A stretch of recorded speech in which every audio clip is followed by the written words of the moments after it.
.dev, que é Vibe Code, certo? Inclusive agora eles colocam templates e tudo para tu fazer melhor. E aqui, o que eu digo? O Lovable, você tem que definir bem claro que ele é o front-end, ou seja, a interface, né? Então, quando você define que ele é a interface, aonde ficam as regras de negócio? Então, é bom que elas ficam ou no N8N, ou no Make, ou numa programação separada rodando num servidor. E, no caso, ele implementou toda a regra de negócio e levou para o Supabase.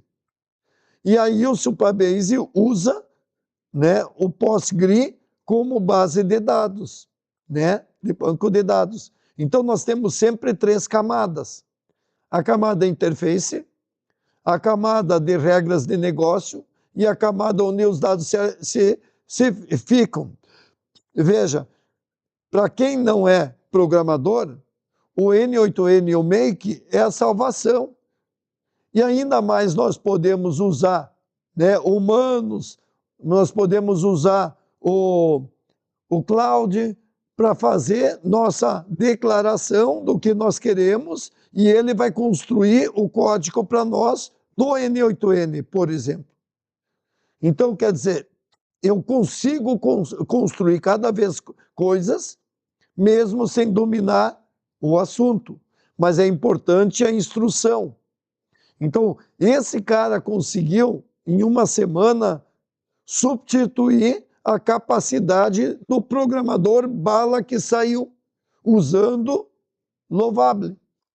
E ele estava fazendo muita coisa errada porque ele misturava tudo. Quando ele entendeu o que eu falo de dividir em 3 camadas, aí ficou bala.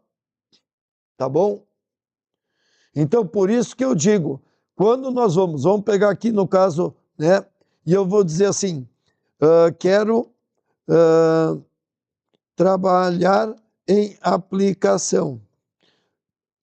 Sei que temos 3 camadas.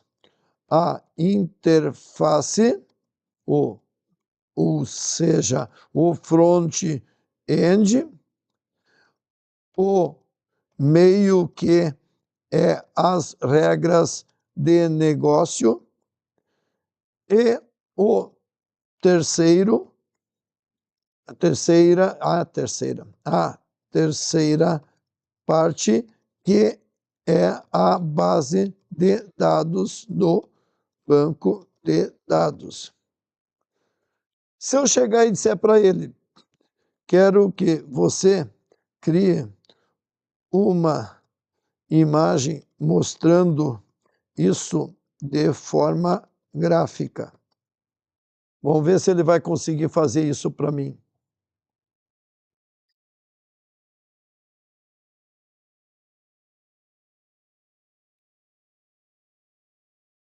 Ou de bola, isso aí é o Cadu. O Cadu diz assim, eu usei o Lovable, o Supabase, subi para o GitHub e puxei para o VS Code.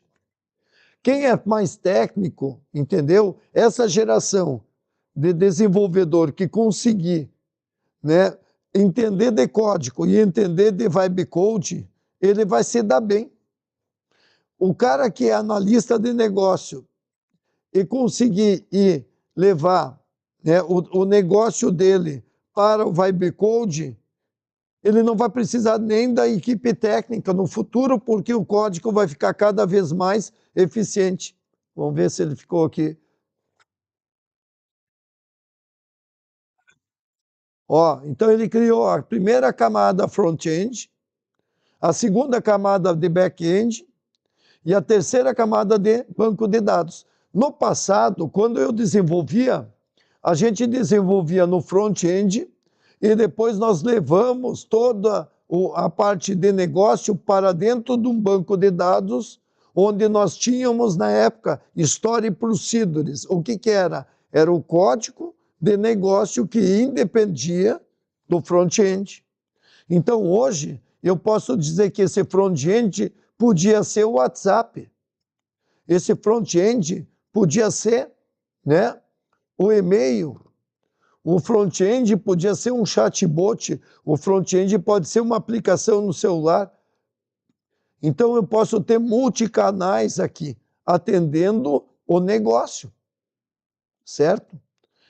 Quer dizer, isso existe, sempre existiu. As empresas desenvolveram isso. Só que eu posso chegar cada vez mais, entender a empresa, né, pela camada 2, entender onde estão os dados repositórios que estão aqui. E isso vai mudar muito. Porque se eu tenho uma LLM que tem capacidade de janela de contexto, certo? Que é a memória de 1 milhão de palavras, né, de tokens, né? Então você veja, eu não preciso nem ter no banco de dados ele buscar dados lá. Eu tenho em memória. Então, é essa capacidade de eu ter janelas grandes, e claro que tem um custo. Eu não preciso nem de ter RAG, certo? Oi, tudo bem? Se eu tenho agente dentro do ChatGPT, eu diria que eu tenho dentro do ChatGPT assistentes, né?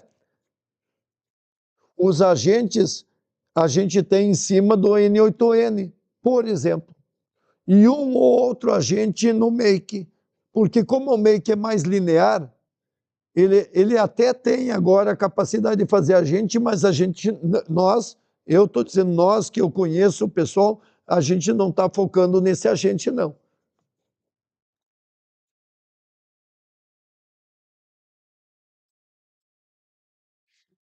Viu, Cadu? Ó, você conseguiu vender um sistema ERP de gestão de estoque só, né, pelo Lovable. Agora tu tem que fazer com que esse modelo pronto, sem alterar nada, você consiga vender 1.000. Porque se tu tiver que customizar com cada um, você não vai ser que nem a Microsoft, que é só tirar cópia do CD, certo? Cuidado com isso. A customização para cada usuário tem que ser feito pelo usuário, senão você vai ter que ter uma estrutura enorme de pessoas para atender a demanda dele. Então, o que, que você faz? Você pega, cria o produto e deixa que ele venha fazer treinamento contigo, ou que você vai treinar pessoas que vão pegar teu software e vão treinar, certo? As outras pessoas. Senão você não consegue escalar.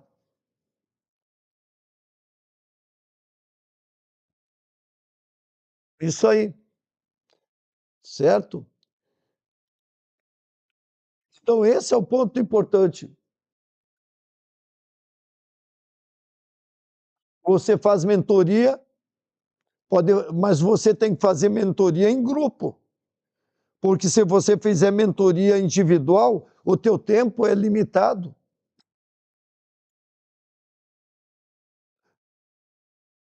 Por isso que eu digo assim, no início, o que que tu vai fazer? Tu vai implementar o sistema para tu aprender as falhas, as dificuldades, e você vai melhorar isso como sendo uma forma de automação, para que ele possa pegar teu sistema e usar sem precisar, né?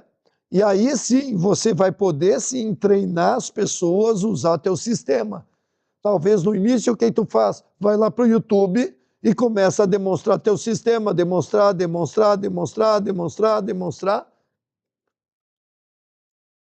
nem que esse sistema primeiro teu é o teu ímã, que vai atrair todo mundo. E daí tu vai ter o segundo, o terceiro, e assim por diante. Escalar. É essa a solução que nós temos hoje. O software permite escalar, o treinamento permite escalar,